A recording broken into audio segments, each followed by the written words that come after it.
Hello students, hope all you are well. As you know, this time is going in this one kind of disease. So, in this circumstances, the education is quite impossible to from the school. Now, the online provision is going over there.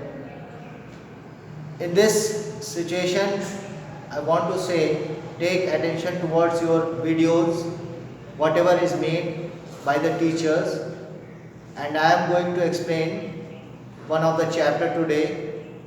Go through it. Hello students. Today we have go on the points of discussion.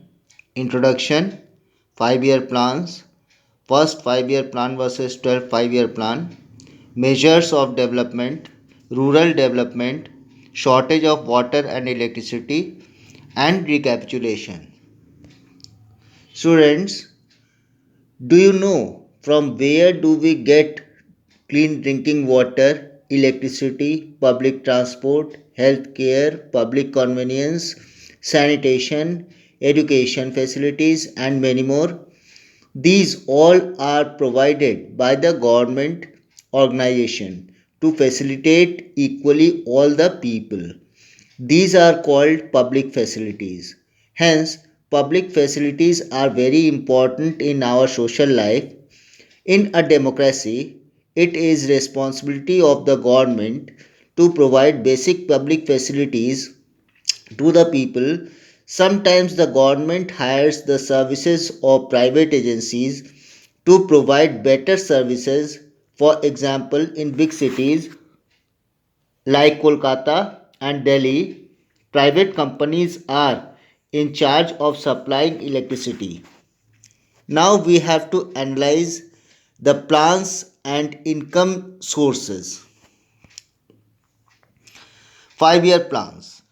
After getting independence, India faced a crucial term of economic instability.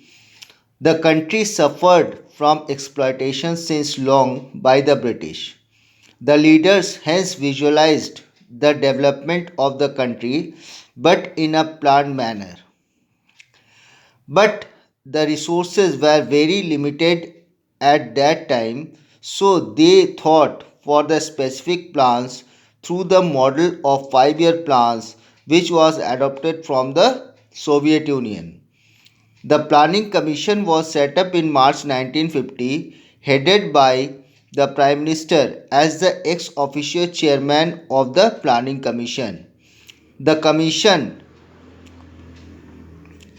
has different tasks to perform to assess and evaluate countries' resources periodically and sensibly.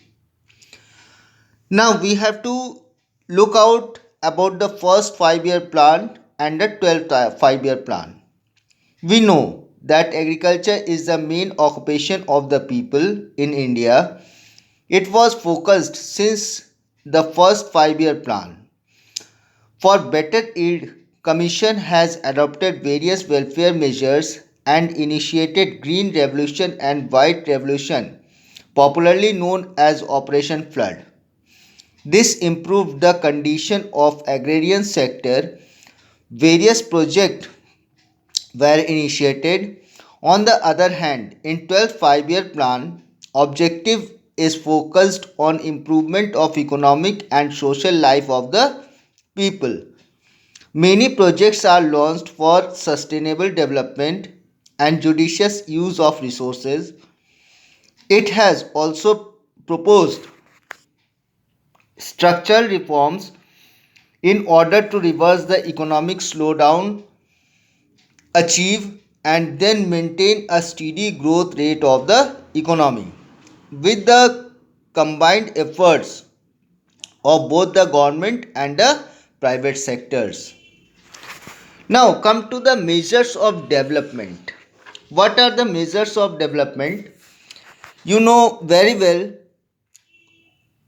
all round development of the country is necessary for the country's economic development. Okay, let's look out the various steps taken by the government in the field of development. India has one of the largest road network in the world.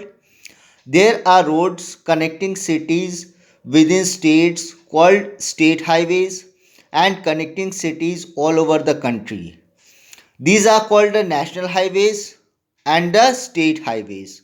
Likewise, the government of India maintains the largest railway network. Indian Railway is a huge network divided into 16 zones and connected different parts of the country. It carries the passengers as well as the goods. Now, the government maintains airports in the major cities of the country to facilitate air travel. Some airports, such as in Delhi, Mumbai, Bengaluru, and Kolkata, cater to both national and international flights. Similarly, the National Thermal Power Corporation and the National Hydroelectric Power Corporation are the two main organizations responsible for the generation and transmission of power in the country. Now, you have to look for the income sources. You have to look for the income sources. Now, government has also adopted certain housing schemes, especially for the lower income groups of the society. And Indira Awas Yojana, Dr. Ambedkar Housing Scheme are some of the programs of housing development in the rural area.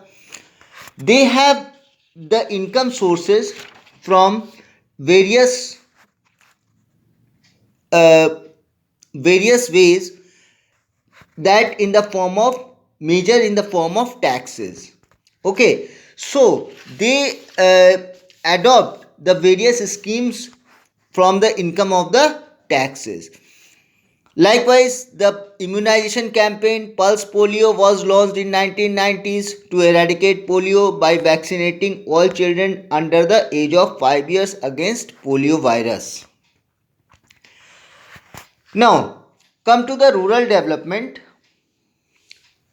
The government has launched some special schemes for the development of the rural areas, like Mahatma Gandhi National Rural Employment Guarantee Act aims at enhancing the livelihood security of people in rural areas by guaranteeing 100 days of wages employment in a financial year to a rural household whose adult members volunteers to do unskilled manual works.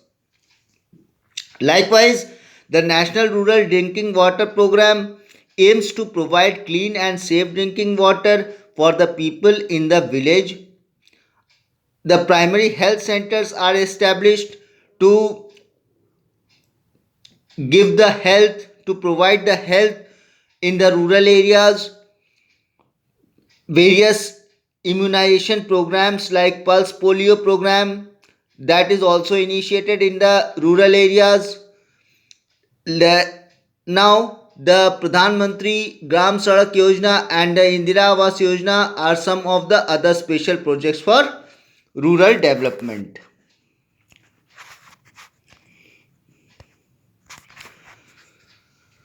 Now, we have to go for the shortage, which is called a scarcity. In spite of all the development work, the people both in rural and urban areas face different kinds of hardships. These are called as scarcity related to infrastructure. There are broken roads, scarcity of health centers and schools, and shortage of drinking water. Many villages are still without electricity. Government has improved the condition of the electricity shortage and the condition of the broken roads, but still it is existing in our country in the various parts. Urban areas, especially the big cities, witness migration of people from villages as well as from other cities in search of better standard of living. Increasing number of people put a tremendous strain on resources such as water and electricity. The Constitution of India recognizes the right to water as being a part of the right to life under Article 21. Whether rich or poor, to have sufficient amounts of water to fulfill his or her daily needs at a price that he or she can afford. However, many people in the urban areas face acute water shortage. The rural areas mostly depend on natural sources of water to meet the daily needs of the people. Now we have to go for the recapitulation. So we know the government has liable for all sorts of developments. It is our duty to cooperate with the government and go hand in hand to ensure our progress and all round prosperity. We have to adopt certain measures to save our precious resources. We should also ensure that there is more effective utilization of available resources so that there is less waste of resources will be ensured and the gap between demand and supply gets reduced.